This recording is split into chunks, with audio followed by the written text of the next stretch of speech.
Gervonta "Tank" Davis has just lost his grip on a world title, and it didn't happen in the ring. No knockout, no shock upset, no judges' scorecards. The WBA has officially downgraded him from full lightweight champion to champion in recess, and that move has blown the 135-pound division wide open. Now, one of the men who pushed him to the limit, Lamont Roach Jr., could be lining himself up to fight for the very belt a lot of fans already think should have been his. Let's unpack exactly how we got here, because this is a mix of boxing politics, legal trouble, and a division that suddenly looks completely different. Davis only fought once during 2025, and even that outing left a cloud hanging over him. He met Lamont Roach Jr., who at the time held the WBA super featherweight title, and they ended up fighting to a draw. It was a controversial result. A lot of observers felt Roach had done more than enough to deserve the decision, and that Davis was lucky to keep things level on the cards. For a fighter with Tank's reputation as one of the most dangerous punchers in the sport, escaping with a draw instead of winning clearly wasn't the kind of performance his fans were hoping for. That night already gave Roach a strong claim in the eyes of many fans. He'd gone in as the smaller man, moved up, and stood his ground against the WBA lightweight champion. When the scorecards came back even, a lot of people were saying Roach deserved that belt. Instead, Davis walked away still recognized as the WBA lightweight champion, even if his aura of invincibility took a little hit. After that, the plan seemed to be swing things back towards spectacle. Davis was expected to face Jake Paul in a huge crossover event in November. Love him or hate him, Jake Paul brings eyeballs, and that matchup would have been one of the most talked about boxing events of the year. It had casual fans interested, hardcore fans arguing, and a ton of media attention building around it. But then everything changed outside the ropes. Before that fight could happen, Davis was pulled from the bout. The reason? Domestic violence allegations tied to a civil lawsuit filed by one of his former partners. Once those accusations surfaced and legal action was taken, the Jake Paul showdown fell apart. Instead of training camp headlines and fight week media, the conversation around Tank shifted towards courts, complaints, and questions about his future. Fast forward, and things have escalated further. The 31-year-old is now the subject of an arrest warrant related to that same incident. The warrant cites several serious charges, including false imprisonment, battery, and attempted kidnapping. These are allegations, not convictions, but that kind of language instantly raises the stakes, both legally and professionally. In situations like this, sanctioning bodies are under pressure to respond, especially when the athlete involved holds a world title. The WBA has now made its move. They've officially labeled Gervonta "Tank" Davis a champion in recess, which is basically their way of saying, you still have a connection to this title, but you're no longer the active defending champion. While he holds that recess status, the actual lightweight belt itself is vacant. That means other fighters can now compete for it, the division can move forward, and Davis, if and when his situation is resolved, could theoretically be in line to challenge for the belt later.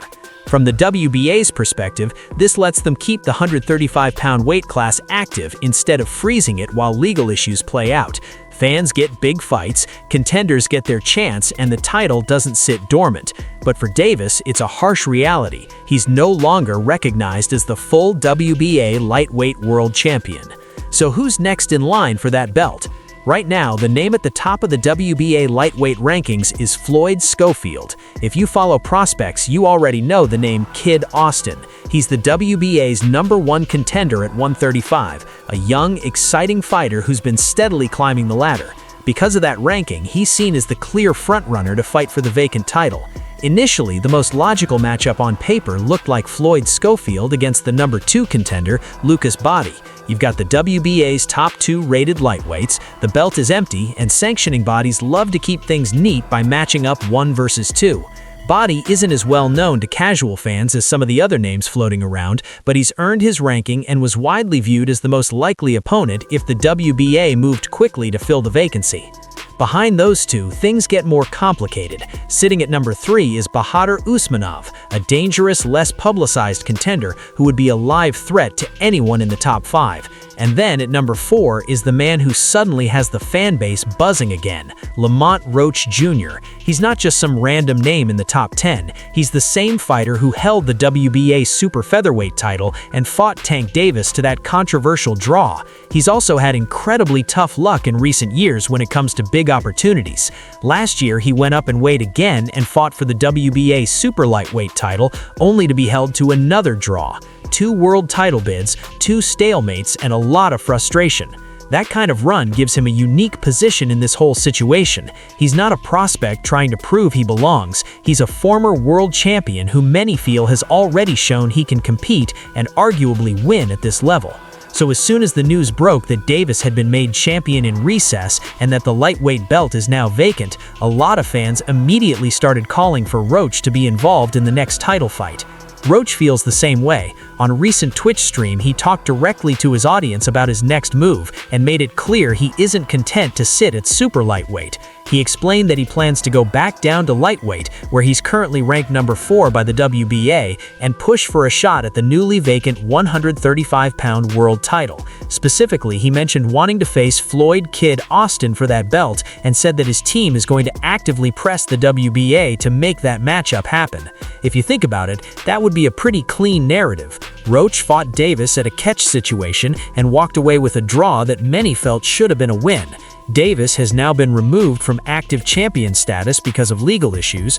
Roach comes back down to lightweight and fights for the very belt people thought he'd earned, and he does it against the #1 contender, a young, exciting, fast-rising star, in a fight that's easy to market and, most likely, entertaining in the ring. From a fan's perspective, Roach versus Schofield is a much more intriguing matchup than Schofield versus Body or Schofield versus Usmanov.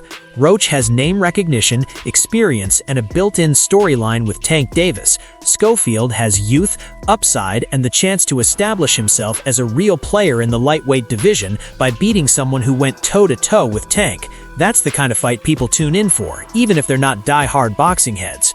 Right now, the ball is in the WBA's court. They haven't officially ordered any particular matchup yet. They could go the straightforward route and mandate Schofield versus Body, honoring the 1 versus 2 structure. They could decide that because Roach is actively requesting the fight and brings more momentum, Schofield versus Roach is the better move. They could even bring Usmanov into the picture if they want to create some kind of mini-tournament, or if negotiations with certain fighters stall. One thing that seems pretty clear is that if you ask the fans, Roach Jr. would be the favorite to get that shot. After the draw with Davis in March, a lot of people felt like he'd done enough to lead with the WBA belt. Instead, he was left with frustration and a result that didn't quite match the performance many saw in the ring. Now that the WBA lightweight title is free again, giving Roach a chance to fight for it feels to a lot of viewers like a correction to that. At the same time, you can't ignore what this means for Gervonta Davis himself. Being made champion in recess doesn't mean he's been banned for life or stripped forever. It's more like being placed on hold. If he's able to resolve his legal situation and come back, the WBA could well decide that he has priority to challenge whoever holds the belt at that time. That potential future clash is going to hang over everyone who fights for the vacant title. Whoever wins it will know that a shadow of Tank Davis is still lurking just outside the frame. But the reality is that his career momentum has taken a serious hit. In sports, and especially in combat sports, timing is everything. One controversial draw, the collapse of a massive fight with Jake Paul, domestic violence allegations, a civil lawsuit, now an arrest warrant, and a downgraded status with the WBA, those things add up. They don't just affect your ability to get in the ring, they change how promoters, broadcasters, and even fellow fighters think about sharing a card with you. From the WBA side, they're trying to walk a line that we see a lot across professional sports. On one side, there's the principle of due process. These are allegations, not proven crimes, and Davis hasn't had his full day in court yet. On the other side, there's the responsibility to the sport and its image. Holding a world title while facing serious charges like false imprisonment, battery, and attempted kidnapping puts a sanctioning body under scrutiny. By naming him champion in recess and freeing up the belt, they're sending a message that the division won't stay jammed up while his situation plays out. You also can't ignore the business side when you look at something like a potential Schofield versus Roach matchup for the WBA lightweight title. Both fighters are known to work with major promoters who have relationships with big broadcast platforms. That makes certain fights easier to make than others. If Schofield and Roach are under the same promotional banner or on friendly networks, that drastically cuts down the red tape. A Schofield Body matchup may be cleaner in rankings terms, but if it's more complicated to negotiate or draws less interest, the WBA could be tempted to approve the fight they know fans want. From a competitive point of view, Roach versus Schofield at 135 pounds is also an intriguing clash of styles. Roach is a composed, technical fighter with a sharp jab and good timing. He's not a reckless brawler. He picks his moments and makes opponents pay for mistakes. Schofield, as a younger contender, brings a lot of energy, fast hands, and a more aggressive mindset. That classic mix, experienced technician against hungry young lion, is usually a recipe for a compelling world title bout. And with the lightweight division historically being one of boxing's most talented weight classes, adding another strong champion there is good for the sport. Meanwhile, guys like Lucas Body and Bahadur Usmanov are in a tricky position. They've done what they needed to do to get highly ranked, but they're not the ones driving fan conversation right now. If Roach's push is successful and the WBA leans into the narrative value of a Schofield-Roach title fight, Body and Usmanov might be stuck waiting, possibly having to take eliminator bouts or high-risk fights without a guaranteed title shot at the end. That's the brutal part of boxing politics. Being number 2 or number 3 on paper doesn't always translate into being first in line when things get shuffled. Looking at this as someone who pays a lot of attention to how athletes' careers rise and fall, it's hard not to notice the pattern here. In every sport, whether it's boxing, football, or basketball, you see the same thing. Off-field or off-court issues can derail or delay what should be prime years. Gervonta Davis is still in his early 30s, still a big name, still a dangerous fighter. But legal trouble and controversy have now taken him out of the active title picture at a time when he should be headlining the biggest fights of his life. On the flip side, this is how opportunities open for other athletes.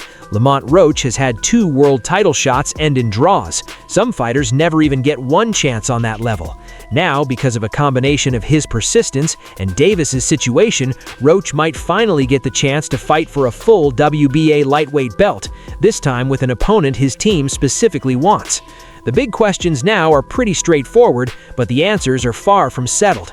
Will the WBA order Floyd Schofield to face Lucas Body, staying strict with the rankings? Will they listen to Roach's public push and give him the shot against Schofield that many fans are already campaigning for? Will they somehow bring Usmanov into the mix and create a different route? And then there's the long-term question. If Gervonta Davis sorts out his legal situation, who will be holding that WBA lightweight title when he comes back? And will boxing fans still be eager to see him in that kind of high-profile spotlight? For now, what we know is this: Tank Davis has been moved into champion in recess status. The WBA lightweight title is officially vacant. Floyd Kid Austin Schofield is sitting at number 1, Lucas Body, Bahadur Usmanov, and Lamont Roach are lined up right behind him. And among that group, Roach is stepping forward publicly saying he wants the fight and he's going to push for it. Let me know who you think should get the call. Should the WBA stick with the 1 versus 2 formula and make Schofield versus Body? Or have Roach's performances and the controversial draw with Davis earned him the right to challenge Schofield for the belt? And down the line, if Davis returns, would you want to see him against the new WBA lightweight champion, whoever that is? One thing is certain, the lightweight division just got a lot more interesting even without a punch being thrown.